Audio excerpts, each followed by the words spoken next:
there. Damn it. We're never going to get this recorded.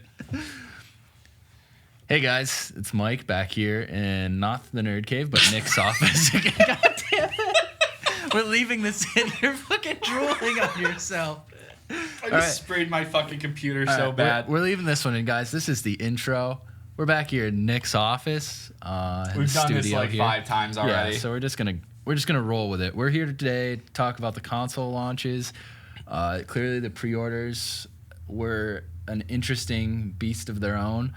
But let's talk about more so what Sony and Microsoft are both going for this generation and how they're differing quite a bit. So I know Nick here is really excited to get his hands on a PlayStation 5. Sadly, he missed out on the pre-order, but hopefully he'll get one. So what are you most excited for with that? I really haven't thought about it other than the fact of just having it first. I haven't looked at any of the launch titles. I know that's like the big, man. Like I've always been the person that wants to have the new tech early. Okay. So yeah, just to play with it. I haven't touched my PS4 in months. And I think most of what I played on it was FIFA. And that can't be true because I was playing Final Fantasy VII Remake. I was going to say... So I am excited for the new Final Fantasy. That's the only title I've looked at so far. Did you see the trailer? I did see the trailer. Okay. So I lied when I said I haven't seen any launch titles. But that actually, now that I think about it, that title doesn't come out at launch. It doesn't come out until next year. Correct. So statement still stands. Yeah. But I think, I'm just very interested in the next generation gaming console. My PS4 I've had since launch. So I've had it since day one. When I stood outside, froze my ass off, Best Buy Henrietta, picked that up. We actually picked up 2, sold one on eBay, which was its own clusterfuck. I know all the pre-orders are going crazy for everything, NVIDIA cards, Xboxes, PS5s. But after standing out there for many hours freezing, it wasn't worth it to pick up a second one. So, people trying to get one. I mean, I'm still trying to get one. I thought I had one this morning, but we're waiting to see because they opened it up a day early, as you know, and as everybody else watching this knows by now. Yeah. That kind of pissed a lot of people off, and then Sony kind of came out and apologized for all of it. But I guess I'm just very curious comparing once I get my hands on an RTX 3080, what that looks like versus the next generation consoles and how everything kind of shakes out. Because I've just got my new Sony TV that's ready for the PS5. Yeah. And that, obviously, I'm going to be, playing on a lot. So let's, like you're talking about that pre-order, let's talk about that whole pre-order situation. Because for me personally, I thought that I don't think they really planned to launch it early, or at least they would never say they did. So do you think it was just Walmart that kind of kicked off the whole thing when they went, you think we're going to make you wait? And then everybody else is like, fuck it, we're doing it live? It seems like it. Part of me would like to think Sony did it, and now they were like, let's act first and apologize later. Because what it did do is avoid all of the bots. The people who had their bots set up for the next day at whatever time it was supposed to launch, those bots weren't ready. So the PS5 launch probably didn't get botted nearly as hard as either the NVIDIA launch or the Xbox launch because people weren't ready for it. No one was. So the availability over the night it did launch was hours. I didn't get mine until 1 a.m. because they just kept coming back in stock. It seemed like it was a very staggered launch, which made me made it seem like it was planned because it seemed like every hour on the hour, Best Buy would get more that you could pre-order, and it was weird. And so the other interesting thing, one of our friends that we know, his brother is a manager at Best Buy and Victor.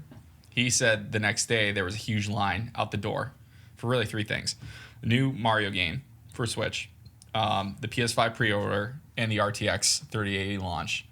2 of those things did not exist that morning. The PS5 pre-orders, I even went to Best Buy that afternoon and just, to get something else. And they said all their in-store pre-orders sold out the night before. Mm-hmm. And they didn't have the RTX cards in store. So that line that existed, they were very disappointed people for that launch. Well, unless they were there for the Mario launch, which that actually, I got my copy of that too. I just wanted a physical one to keep as a set piece and a collector's item. I have the software version as well downloaded. So that's going to stay unopened. I was happy I got my hands on that. But I guess that Nintendo really flooded stores with that.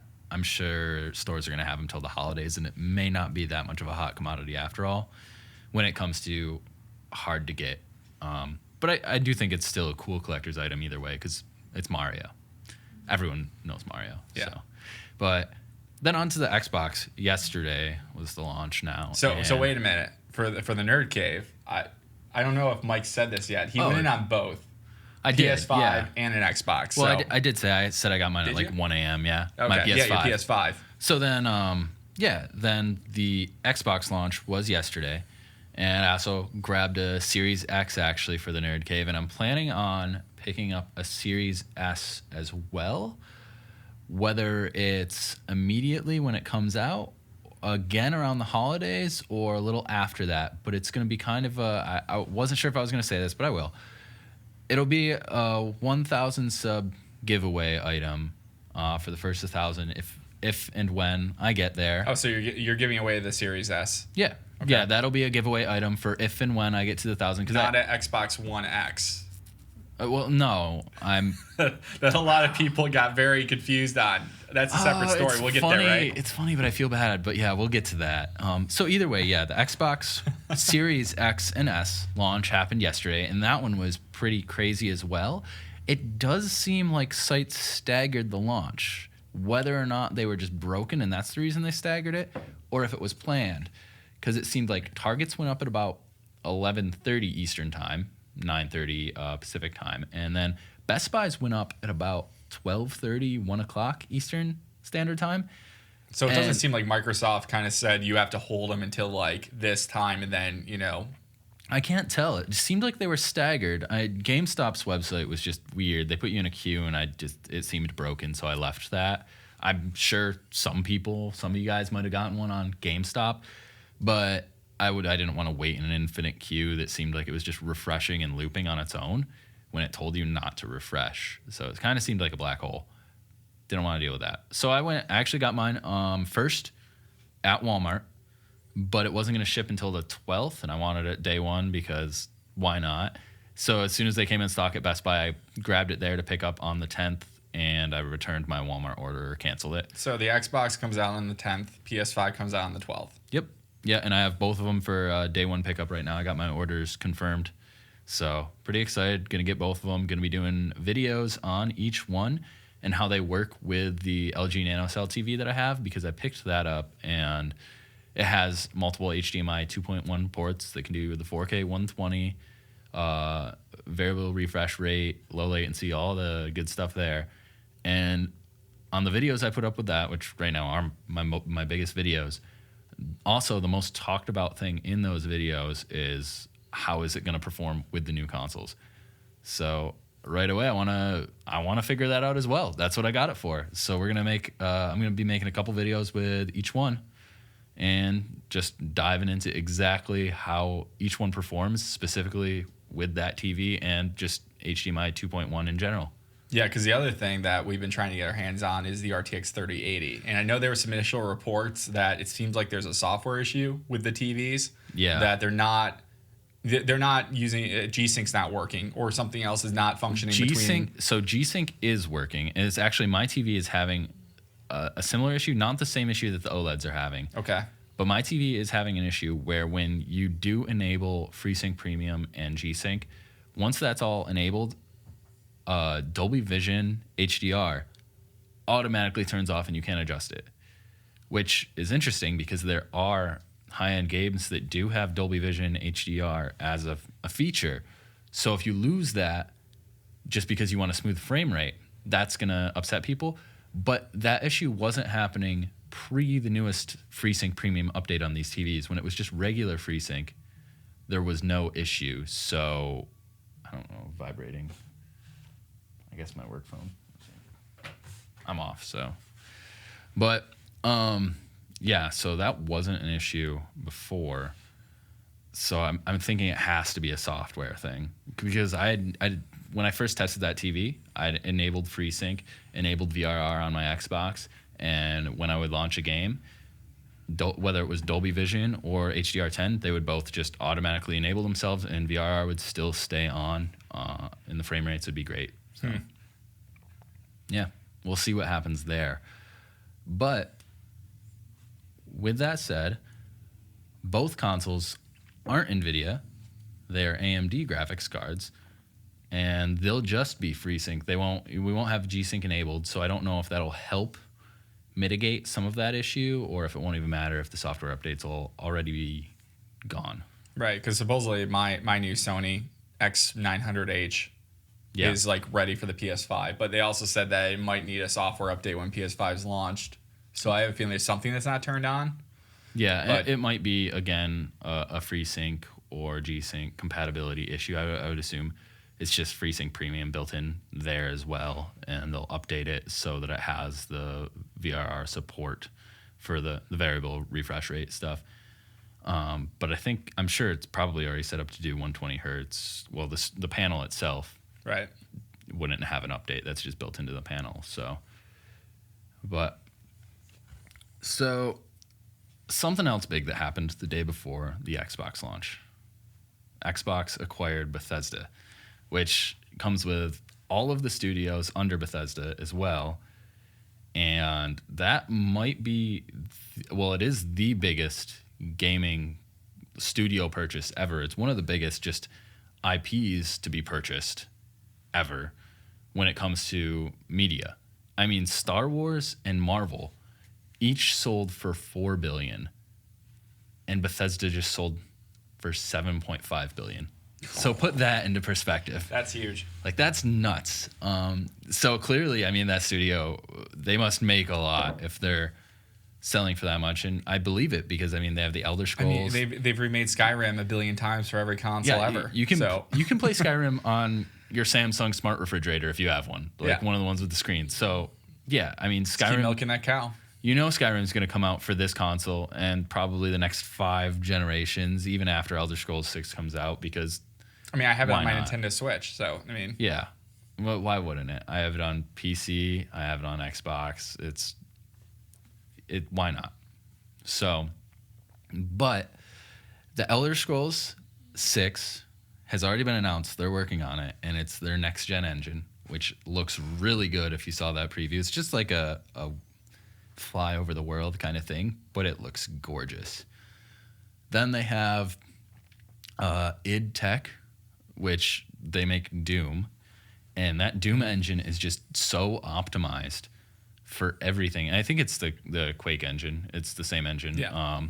It's so optimized. I mean, Doom Eternal has been run at like 4K, 60 hertz, no problem on already the 3080. But I think even people had it running at that on like 2080s and 2080 Supers because it's such an optimized card. You can run Doom Eternal on like Vega 8 integrated graphics on the Ryzen APUs without a problem at like 1080p low settings and get close to 60 FPS. Meanwhile, you have like the Crysis remaster that's like making people cry again.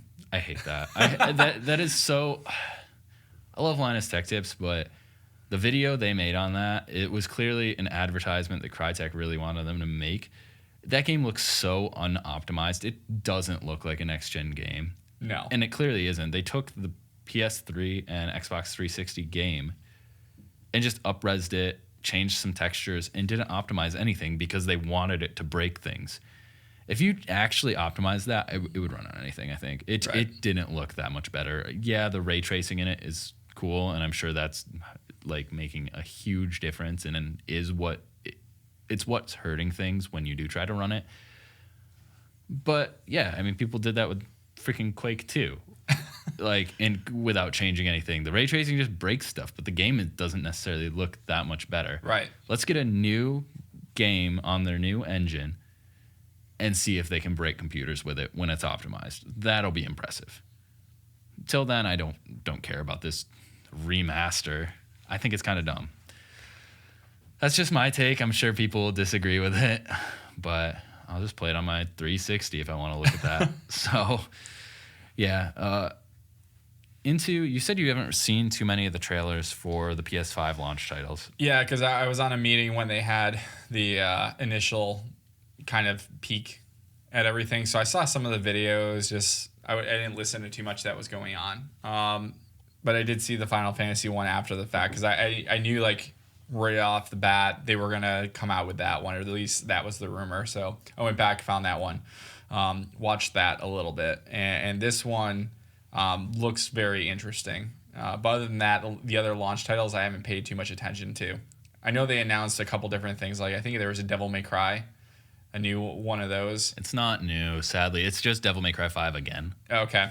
A remaster with ray and that tracing. was like the other point too, is that there was a lot of games that were coming out for the previous generation consoles that were announced, and it wasn't quite to the point. There was like one or two that were going to be like PS5 only. Yep. And then they had the whole discussion around the generations and like that brings up something else exciting. So, president of PlayStation, Jim Ryan, he said for a while he said like, I don't care about, like Game Pass and what that's doing on the Xbox side of things. But now one of the launch benefits if you pick up a PS5 and you have PlayStation Plus, you have access to all of the PlayStation 4 first-party titles on launch day, just as part of your PlayStation Plus subscription. So I think they do or are starting to see Game Pass as a little bit of a threat in that way. And they have an amazing library on PS4, so why not use that to their advantage to get people into their not just hardware, but their PlayStation Plus subscription? Yep. And maybe do something more with that subscription in the future. Would be awesome if they'd add some backwards compatibility. I know on the Xbox side, that's getting a ton of praise. And again, Sony, I disagree with Jim Ryan on a lot of things right now. He's like, who would want to play old games? Like, what? They look like crap. That's his excuse for it. Yeah, but people are still setting up retro pies right to like play all the old shit. I love old games. I have my PlayStation 2 hooked up for one reason, and that's to play Summer Heat Beach Volleyball, because that's one of the more like realistic beach volleyball games, and I've played volleyball all my life. It's a fun game. It hasn't been anything like it made sense. So there's that, and I think there's Beach Spikers on the GameCube. So either one of those. Well, even look at the retro consoles that they reissued that were like come preloaded with like 180 games or whatever. Like the Super Nintendo, the original NES, like all those different retro consoles. I think each one was like. I think each one had actually like 30 games. Like it wasn't even a crazy amount. It was just first party stuff, and those sold out every time that Nintendo's put giving them to stores. And yeah, I'm sure it's a bunch of collectors, but it's also people who want to play those old games. I played through on the Super NES all of Link to the Past when I grabbed that. And now you even have access to all those titles on Nintendo Online. Jim, I think you're wrong. Just saying. Yeah. It's pretty clear. I think he's definitely a business guy who's trying to think he knows best. And then you look over at Microsoft, and I think that's what their issue was during the Xbox One launch before Phil Spencer was the president. Their previous guy, I can't think of his name right now, but he was a business guy. He was all about this multimedia box with the Kinect and thinking he knew exactly what gamers wanted, but really they were just trying to copy the Wii and give you a box that you could use for everything and didn't focus on the games themselves at all.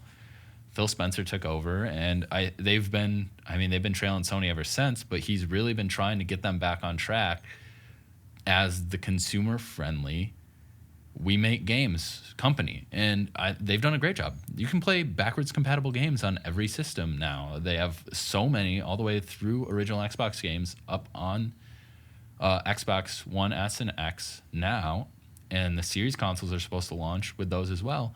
Some of those original Xbox and Xbox 360 games have been up-resed and had some remastering done to look amazing in 4K. I know some people who've played Red Dead Redemption 1 over again on the Xbox One X, up-res to 4K, and they're like, it's hard to tell the difference between the first and the second game, even though that came out in like 2010. So if you think about Microsoft and Sony as a company in general, Microsoft is going to have that strategy to put all that content on something like Azure, something they own, infrastructure they own. Why not? Infrastructure they want to, push.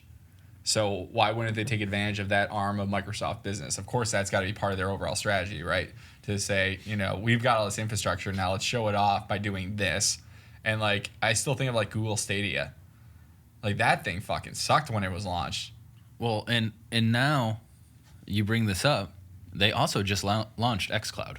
Yep. Their full streaming thing. And you can just load it up on your phone and play a game. And I've watched some reviews on that. if you're playing, again, it's similar to Stadia, single player game is no issue. But they said even a multiplayer game, you can't be super competitive because there is a little bit of lag. But I watched someone playing through Halo Master Chief Collection. They're playing the story mode, no problem. He was like, online competitive mode, you're going to get crapped on. But story mode, absolutely no problem. And he's like, this is just on my phone, sitting back, Wi-Fi, controller over Bluetooth. Right. And he's like, it was an enjoyable, the whole process enjoyable, from downloading the app, getting the game on there, and just streaming it. It was smooth. So they're onto something, and I think Microsoft is going to be more driven to make it a good product than Google was with Stadia. Google is just good at giving up on things quickly. Right. I definitely see Microsoft. So like we said at the beginning, their marketing strategies are very different. Microsoft is leaning heavily into this subscription kind of play where you can get as many games and as many systems into people's hands for the lowest price to really bring people into their ecosystem. You don't even need one of their systems. All of their first-party stuff is coming to PC. Right. If you have a PC, all you need is the Xbox Game Pass, which is really a great deal if you are interested in playing those first-party titles. Which Discord just popped up and offered me like a free 3 months for being a Nitro subscriber the other day. So, but I would have had to subscribe for further than the 3 months. But yeah, so they were going to give me 3 months for free initially when they gave me the code. So it's kind of like give you a little bit of the crack, get you hooked, and then you're going to subscribe. I think they're the first one. They're the first company that has a chance to be the Netflix of gaming. I think they're on the right track right now to be the Netflix of gaming. I know there was GameFly, and that was like the OG Netflix of gaming where you could, ship the disc or whatever. You get it in the mail and then you send it back. But Netflix, I think you can still do that with Netflix, but that's not their market anymore. So moving on, speaking of this like whole subscription thing, with the Xbox systems, the other thing we didn't really talk about is they have their whole subscription base for just getting the system in general, where you can pay, it's $25 a month for the Xbox Series S for 2 years. That gets you the console and Game Pass Ultimate. Same thing with the Series X, except it's $35 a month. Now, with either of those deals, you get the hardware to play the games, as well as many games as you desire to play that are on Xbox Game Pass. And with the new acquisition of Bethesda... How much is Game Pass on its own? I think if it is Ultimate, you get it's $15 a month on its own. It might just be the regular Game Pass, the high-end Game Pass you're getting, which is $10 a month. I think that's what it is. Yeah, so if it's $15 a month times 24 months, plus, let's say you buy the console, $499, you're spending roughly $19 more. Yeah. No, I know. Course. I know that you save. So it must be the $10 a month option because you save $60 by doing their payment plan, which is wild. And when you put that into perspective, that $60 is the cost of an individual game, but you already got to play all the games that are first party. So you can spend that $60 on a third party game. You're still breaking even, and you've played all the first party stuff. That's a big deal for people who aren't okay with dropping $400 to $500 up front for a new piece of hardware just to play some games that are coming out. Right. And neither system has a ton of launch titles up front. PlayStation has delayed a couple. They have Miles Morales. They have, I think Forbidden West isn't too far off. And maybe Demon Souls is right up front. I'm not sure if that one's one of the first ones. So there's a few games, but they're now kind of pushing the fact that you can play their PlayStation 4 games right away on there. So it's tough between the two. That whole acquisition of Bethesda and that those Bethesda games are going to be on Game Pass now really, really narrowed the gap between the two consoles all in a matter of a couple minutes. I mean, that was announced and the gap was narrowed. And I think that's why Xboxes sold out so quickly yesterday. It's nuts. This is going to be entertaining. And I don't believe in console wars. I could care less. Like I said, I'm a fan of both. I play a lot on PC, probably PC the most. But I'm excited to see just the gap narrowing between all of these things, giving everyone a choice for a good price point to play at the highest end. That's exciting. Yeah, I think a lot of people were shocked by Sony's price too for theirs. Same horsepower, $399 for digital, And I regular know one $499. And I know supposedly they dropped prices right after Microsoft announced. I wouldn't be surprised if their initial thing was going to be $550 and $450. That was kind of what I was predicting already. So I'm sure they probably dropped $50 off of each one. They're definitely taking a huge loss on that all digital. But at the same time, they're probably going to make way more money off of it because you have to download games from their store. Right. So you're downloading the digital titles. They're not going to be on the same sales. You can't go buy a $10 used game for it. You're going to pay the price they want you to pay. And they don't have to pay a retailer. They don't have to pay for a box. And the PS5 games are $70. Yeah. Not all of them, but the big first-party titles, it looks like, yeah.